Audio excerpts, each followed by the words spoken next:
말씀해 보면 우리의 믿음을 굳건한 반석 위에 집을 짓는 건축에 비유하기도 합니다. 우리가 집을 짓고 살아가는 이유는 태풍이 올 때, 폭풍이 몰아칠 때, 추위가 올 때, 더위가 올 때 안전하게 피하기 위함입니다. 이 코로나 바이러스의 고난의 때, 이 광풍이 몰아치는 이때 우리는 지금 든든한 반석 위에 세워진 믿음의 집 안에서 든든히 소망 가운데 살아가고 있는지요. 주님은 이미 우리에게 경고하셨습니다. 그때가 올 것이다.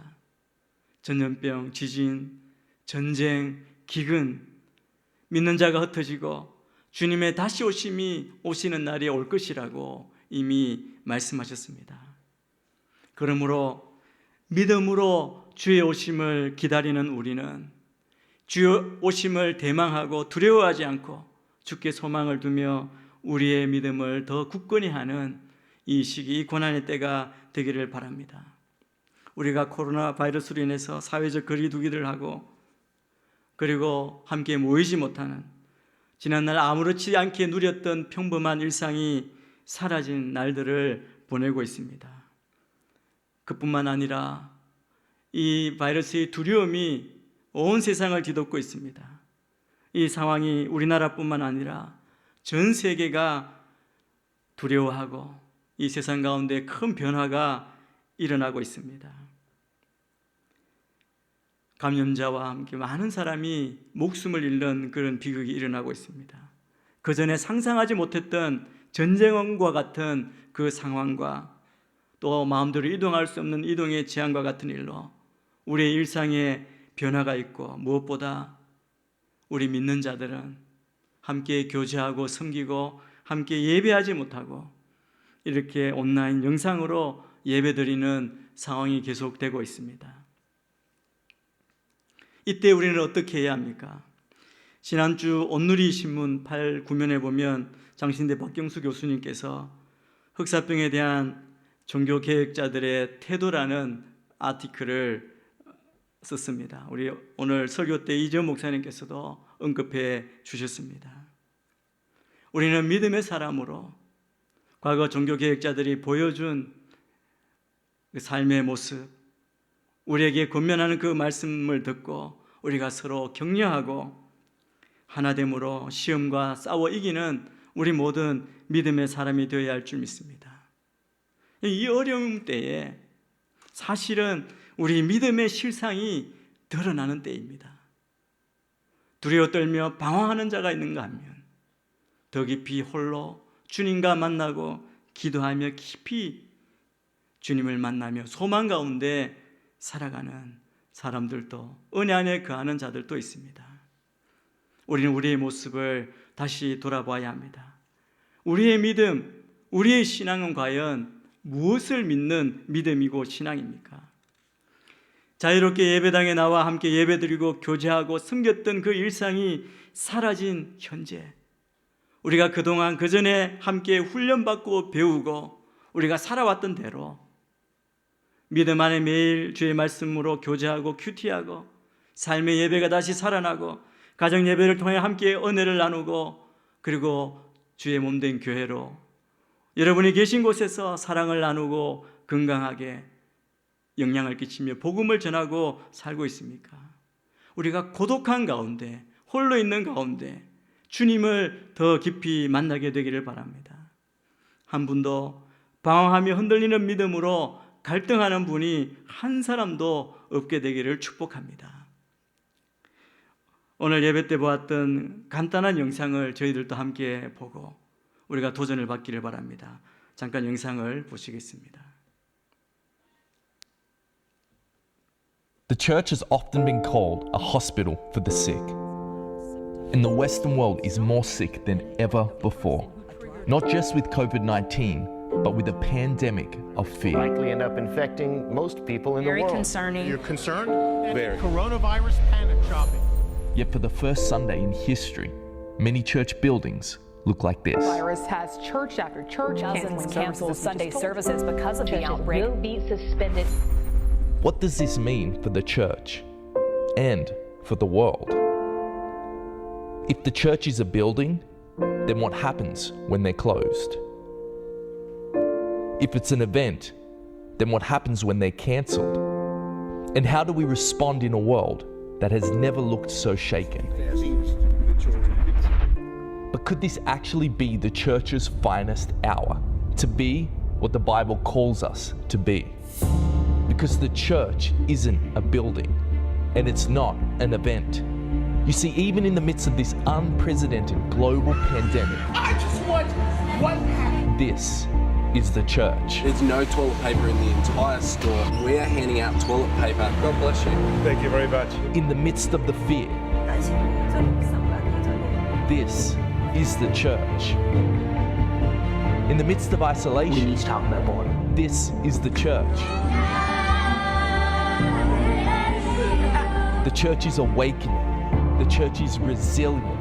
The church is adapting and discovering new expressions for the gospel to reach further than ever before. We've got a total lockdown. Our church, we're going to gather over Zoom, and then we're actually going to FaceTime our friends and family and share the gospel. I'm checking to see if my neighbors need supplies or prayer, and I'm also using Facebook to reach out to those that I can't get to. Riding home on street corners. Where fear seems to be crippling, there is a hope in Jesus Christ. Everyone can do this right now. Be the church. In a troubled world that needs Christ, it's time to be his hands and feet. Christians, it's time to be the church. 우리 한 사람 한 사람이 다 주의 몸된 교회입니다. 우리가 있는 곳에서 주의 영광을 드러내고 몸된 교회로 예수의 향기를 바라는 한 분 한 분이 다 되어야 할 줄 믿습니다. 오늘 우리가 읽은 본문은 예수님께서 마귀의 시험을 겪으시는 장면이 소개되고 있습니다. 이 시험은 외부로부터 받는 공격을 의미합니다. 사단은 악을 행하도록 우리를 시험하고 공격합니다. 이 시기 우리는 그런 영적 공격 가운데 우리가 굳건히 서서 승리해야 합니다. 우리의 믿음이 이 공격 앞에서 무너지는 자가 한 사람도 없어야 합니다. 오늘 이 말씀의 배경 1절, 2절을 먼저 보겠습니다. 그 후 예수께서 성령에 이끌려 광야로 가셔서 마귀에게 시험을 받으셨습니다. 40일 밤낮을 금식하신 후에 예수께서 배가 고프셨습니다. 예수님은 광야로 가셨습니다. 광야는 불편한 장소, 죽음의 땅입니다. 그곳에서 40일 밤낮 금식하신 후에 배가 고프셨습니다. 우리가 아는 대로 하나님은 정확한 때에 일하시는 분입니다. 주님의 때가 되면 주님이 일하실 것입니다. 그런데 놀랍게도 마귀도 역시 정확한 때에 일한다는 사실을 알아야 합니다. 예수님께서 가장 시험받기 쉬운 때, 가장 배고팠을 때, 가장 외로우셨을 때 마귀는 정확한 시간을 잡아 유혹의 손길을 폈던 것입니다. 대부분의 사람들이 절박한 상황에서는 판단력을 잃기가 쉽습니다. 마귀는 이것을 이용해서 유혹의 손길 폈던 것입니다. 이것을 이용해서 우리를 시험하려고 합니다. 사단은 우리에게 여러 가지 유혹과 시험과 고통을 주어서 우리를 파괴하고 죽이려 합니다. 그러나 믿음의 사람, 하나님의 사람들에게는 도리어 하나님께서 그것을 사용하셔서 믿음을 강하게 하시고 성품을 거룩하게 하시고 인격을 온전하게 하십니다. 하나님은 결코 사단의 방법으로 우리를 시험하시지 않습니다. 야고보서 1장 13절에서 15절의 말씀에는 이렇게 말합니다. 누구든지 시험을 당할 때 내가 하나님께 시험을 받고 있다라고 말하지 마십시오. 하나님은 악에게 시험을 받지도 않으시고 친히 누구를 시험하지도 않으십니다. 각 사람이 시험을 당하는 것은 자신의 욕심에 이끌려 유혹에 빠지기 때문입니다. 욕심이 잉태해 죄를 낳고 죄가 자라 사망을 낳습니다. 이 말씀처럼 우리는 우리의 죄와 욕심 때문에 시험을 받습니다. 그러나 그로 인해 우리가 마귀의 공격을 받을 때에도 하나님께서는 사랑의 손길로 임하셔서 오히려 그 시험을 연단의 기회로 바꾸어 주십니다. 마귀가 공격할 때 오늘 말씀해 보면 맨 먼저 물질적이고 육체적인 것으로 우리를 공격합니다. 3절 말씀을 오늘 함께 읽겠습니다. 시작. 시험하는 자가 예수께 다가와 말했습니다. 당신이 하나님의 아들이라면 이 돌들에게 빵이 되라고 해보시오. 40일 금식한 사람에게 무엇이든지 먹을 것이 있으면 먹으라고 하는 것, 이건 너무나 현실적이고 논리적인 충고라고 할 수 있을 것입니다. 그런데 마귀가 태초에 아담과 하와에게 시험한 것도 창세기 3장 1절에 보면 바로 이 먹는 문제를 가지고 옵니다. 창세기 3장 1절을 제가 읽겠습니다. 여호와 하나님께서 만드신 들짐승 가운데 뱀이 가장 교활했습니다. 그가 여자에게 말했습니다. 정말 하나님께서 동산의 어떤 나무의 열매도 먹으면 안 된다라고 말씀하셨느냐? 먹는 문제를 가지고 먼저 유혹을 합니다.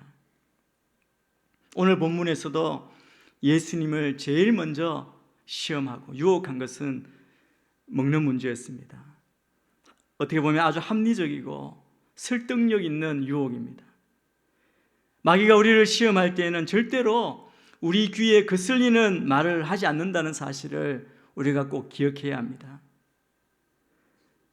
예수님을 시험할 때도 마귀는 틀린 말을 한 것이 아닙니다. 예수님은 돌을 바꾸어 떡을 만들 만한 능력이 충분히 있으셨습니다. 5,000명을 먹이신 주님이십니다. 7,000명을 먹이신 주님이십니다. 그런데 마귀는 우리에게 진리를 말하는 것처럼 위장해서 말한다는 것입니다. 우리가 분별력을 가지고 이 공격 앞에 우리가 끼어서 있어야 합니다. 마귀가 뭐라고 말합니까? 당신이 하나님의 아들이라면 이라고 그렇게 말합니다.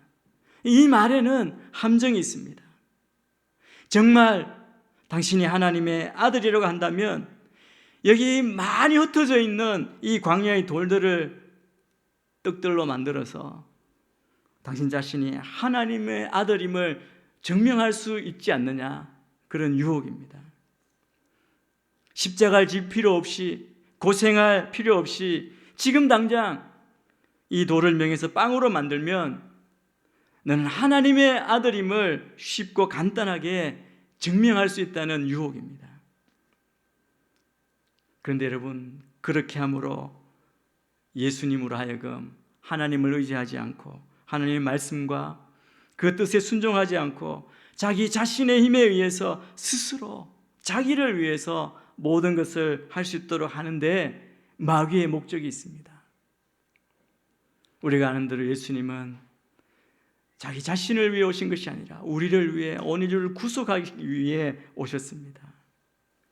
또 이 말에 들어있는 함정은 현실적으로 40일 금식하신 후 배고프셨다는 말씀 가운데 우리가 발견할 수 있습니다. 현실적으로 우리 육체가 배고픈데 먹으라는 말처럼 설득 있는 말이 없을 것입니다. 누구든지 사람은 현실에 약하고 물질에 약하고 육체에 약합니다. 많은 사람들은 배고프냐 배부르냐의 문제 때문에 시험에 들어 있습니다. 사실 우리의 두려움도 그것 아닙니까? 혹시 경제가 무너지면 어떡하나? 앞으로 더 큰 일이 생기면 어떡하나? 우리가 돌아가면 결국 먹는 문제, 우리 자신의 문제 때문에 우리가 두려워하고 공포에 빠지지 않습니까? 그러나 여러분, 이 문제는 우리가 하나님의 뜻대로 살고 있느냐 아니냐로 해결된다는 것을 알아야 합니다. 만약 지금 내가 하나님의 뜻대로 말씀대로 그렇게 살고 순종하고 충성하고 있다면 어떤 종류의 시험, 어떤 대가를 치른다 해도 우리 안에 두려움이 없이 평강이 임하게 될 것입니다. 이것이 신비입니다. 어떤 문제가 올지라도 기쁨과 감사의 삶을 살 수 있습니다. 이 도전 앞에 예수님은 이 물질적 유혹을 어떻게 대처했는지 4절 말씀을 통해 우리는 생각해 볼 수 있습니다. 4절 말씀을 함께 또 읽겠습니다. 시작. 예수께서 대답하셨습니다. 성경에 기록됐다. 사람이 빵으로만 사는 것이 아니라 하나님 입에서 나오는 모든 말씀으로 산다.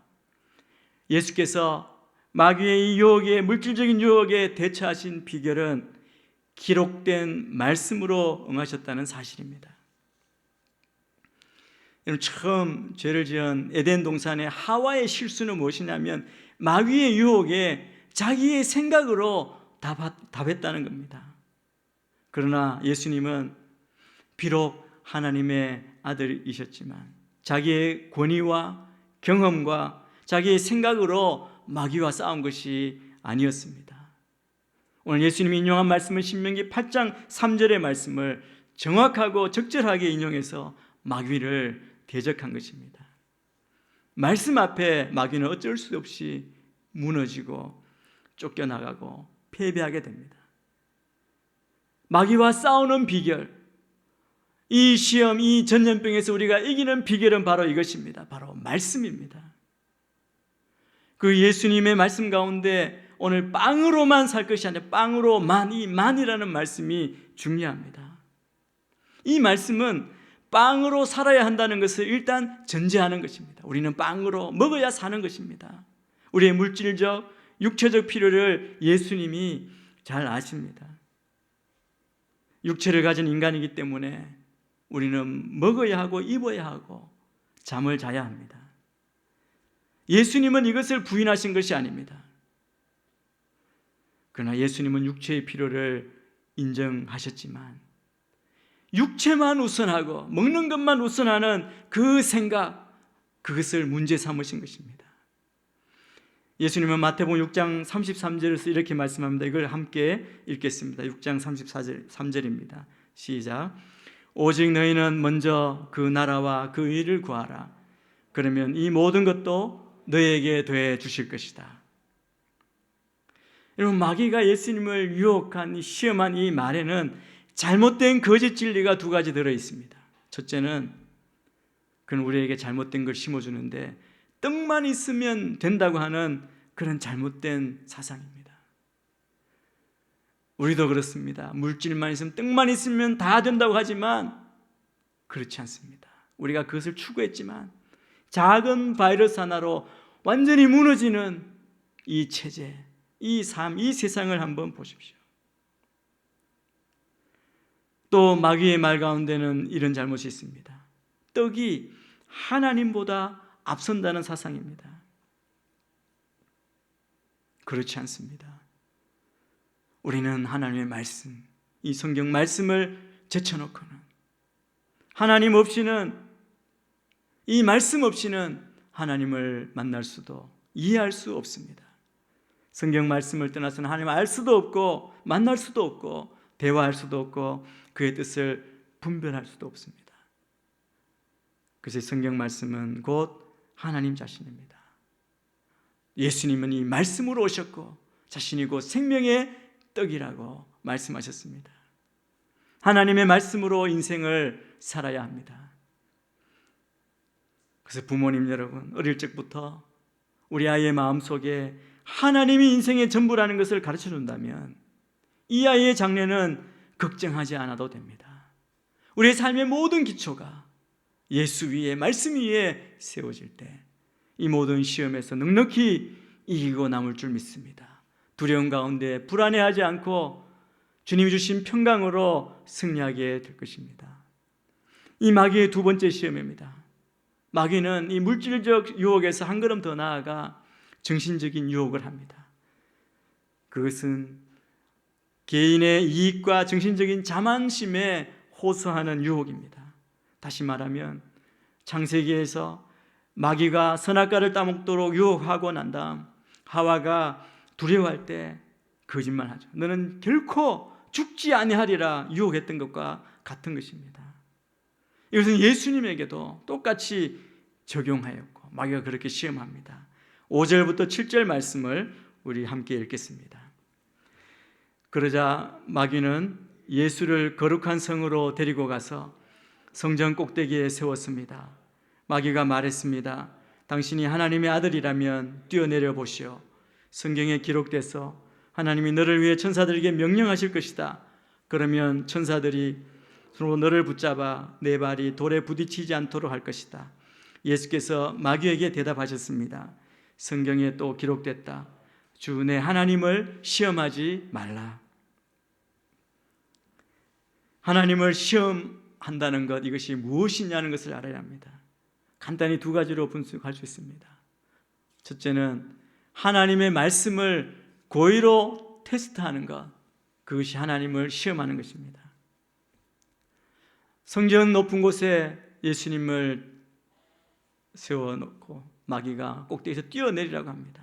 여러분, 예수님이 성전 꼭대기에 서서 뛰어내려야 하는 이유가 무엇입니까?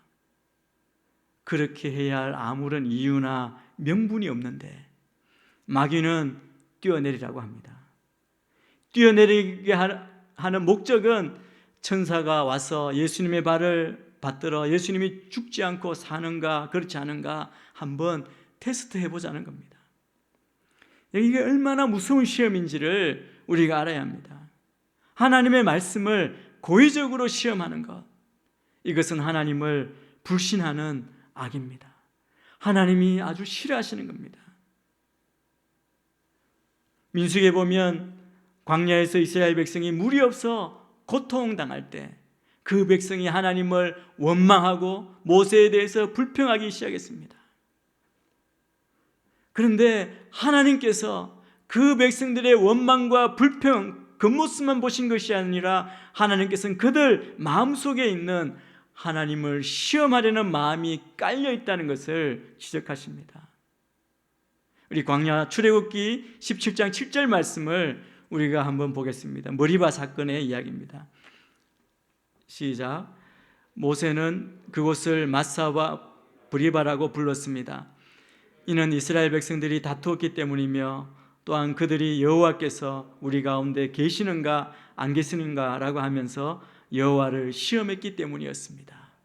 출애굽기 17장 7절 뒤에 보면 그 백성들이 여호와를 시험했기 때문에 하나님이 결국 그들에게 무섭게 진노하셨습니다. 여러분, 마귀의 시험에 자주 넘어지는 사람은 믿음이 약한 사람입니다. 믿음이 약하면 마귀의 시험에 빠지기 쉽습니다.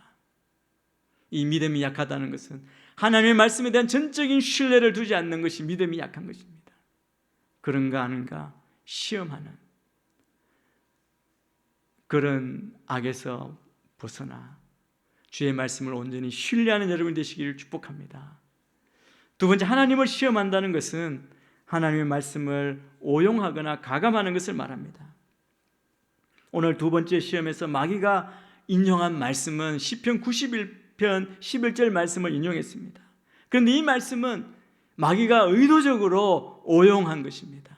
1절부터 쭉 읽어보면 이 말씀이 누구에게 주어졌고 그리고 11절에 사단이 살짝 그 상황을 바꾼 것을 알 수 있습니다. 하나님의 말씀을 자기 멋대로 적당히 빼버리기도 하고 붙이기도 하는 것, 그것이 곧 하나님을 시험하는 것입니다. 여러분, 우리의 믿음을 오직 예수님께 고정시키시기를 바랍니다. 하나님의 말씀을 의심하지 말고 온전히 믿으십시오. 이때 우리는 비로소 우리의 정신적인 위기, 나를 드러내고 싶고 나를 자랑하고 싶은 그런 시험, 그 위기에서 해방될 것입니다.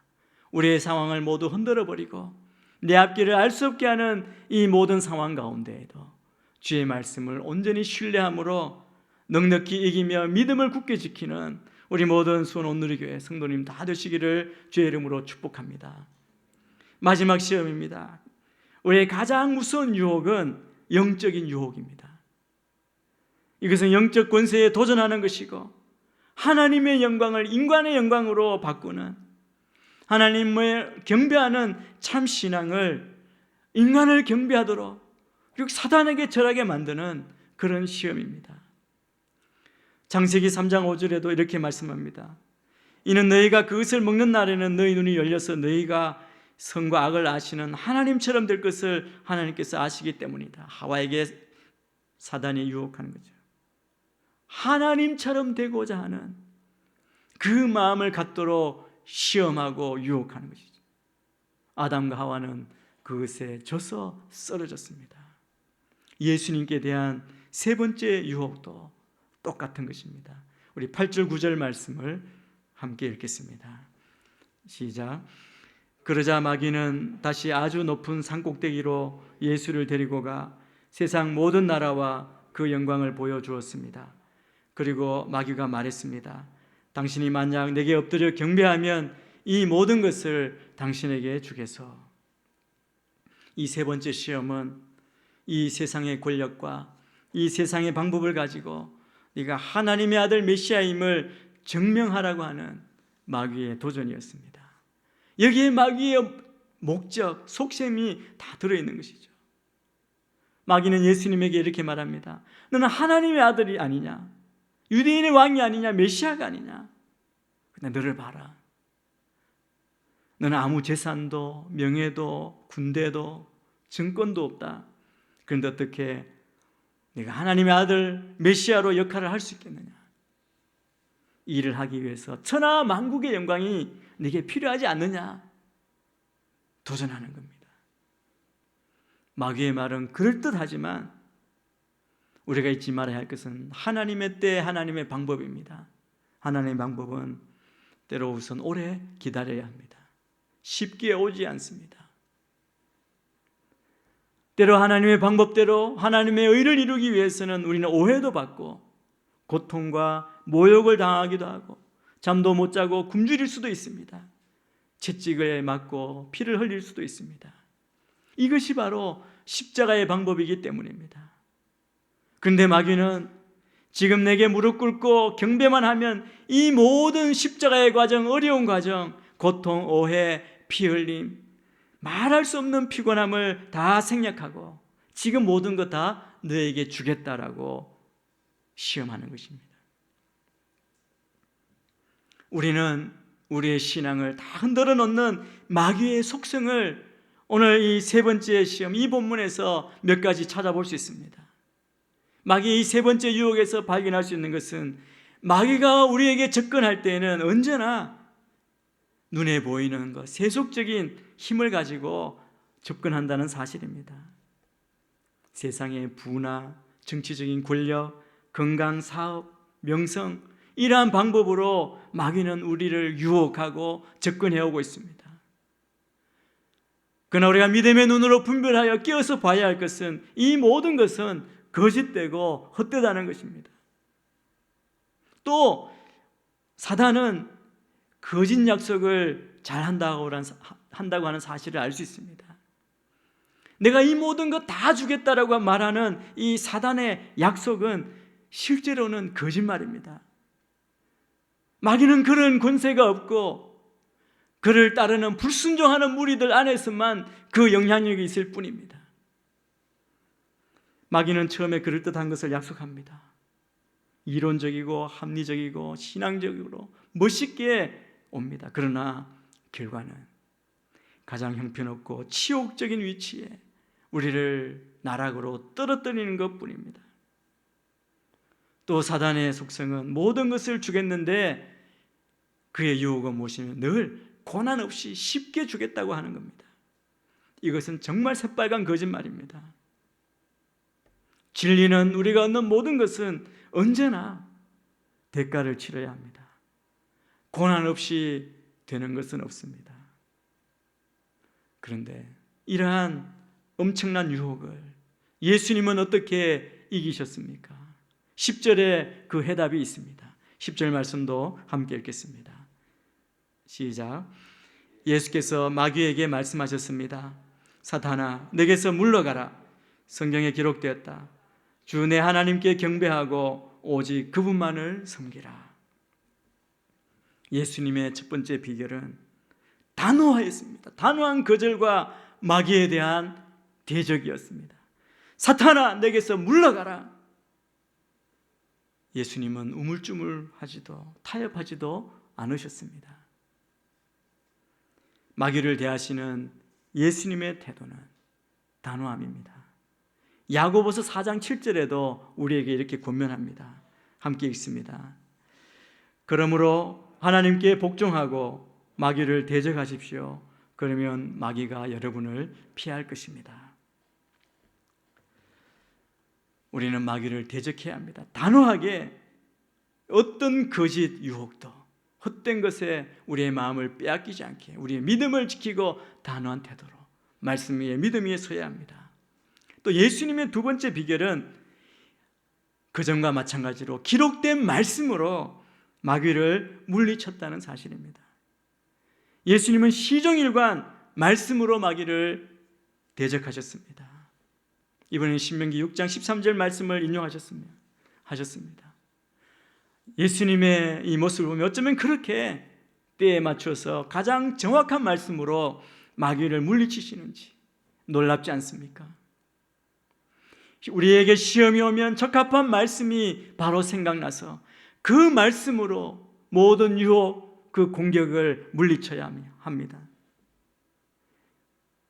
그러나 시험이 올 때 말씀을 적절하게 적용치 못하는 것, 그것이 우리의 연약함입니다. 예수님은 말씀의 기초에 마귀를 대적했습니다. 그래서 우리가 다시 주의 말씀 앞에 그리고 성령의 인도하심을 따라 우리의 믿음을 붙들고 이 거센 세상의 공격 앞에 우리의 믿음을 지키는 우리가 되어야 할 것입니다. 예수님께서 시험에 승리하신 후에 어떤 일이 일어났습니까? 마귀가 예수를 떠났습니다. 그리고 천사가 와서 예수를 섬겼습니다. 우리는 어떻게 이런 시험에서 이길 수 있을 것인가? 대답은 하나, 이 세 가지 시험을 이기신 예수 그리스도를 바라보는 것입니다. 말씀이시고 생명의 떡이신 예수님 안에 거하는 것이고 그 통치 아래 우리가 거하는 것입니다. 여러분이 있는 그곳에서 날마다 주님과 교제하고 주님 붙들고 주님 가시는 그 길을 우리도 걸어가는 믿음의 삶을 사는 것입니다. 사랑하는 성도 여러분, 시험 당할 때 시험 자체를 생각하지 말고 예수님을 생각하십시오. 시험을 보면 시험에서 이기지 못합니다. 시험에서 이기려고 시험과 싸우면 시험 속에 빠집니다. 시험이 일어날 때, 내 마음이 흔들릴 때, 불안할 때, 두려울 때 주님만 바라보십시오. 믿음의 주여, 우리를 온전케 하시는 인 예수를 바라보십시오. 우리를 대신해서 그분은 이미 시험에서 이기셨기 때문에 시험당하고 있는 우리의 형편을 누구보다도 잘 아십니다. 우리의 심정을, 우리의 연약함을, 우리의 두려움을 잘 아십니다. 우리가 주님 바라볼 때 주님은 우리를 시험에서 건져주실 것입니다. 오직 예수님을 바라보며 승리합시다. 우리가 승리하면, 이 땅의 믿음의 사람들이 다 승리하면 아무리 어두운 구름이 덮여 있다 할지라도 그 구름 틈새로 하나님께서 밝은 햇빛을 비춰주실 것을 분명히 믿습니다. 이 바이러스 사태가 속히 해결되고 광명한 날 또 다시 한번 주님을 온전히 예배하게 될 것입니다. 그때가 아니라 지금부터 우리가 있는 그곳에서 하나님만 경배하고 하나님의 통치 아래 머무르며 말씀대로 순종하고 하나님만 신뢰하는 믿음의 사람, 그렇게 했을 때 우리가 다 이 시험에서 이기게 될 줄 믿습니다. 이 한 주간도 여러분의 삶 가운데 함께 하시고 승리케 하시는 주님 안에 놀라운 평강이 넘치게 되시기를 축복합니다.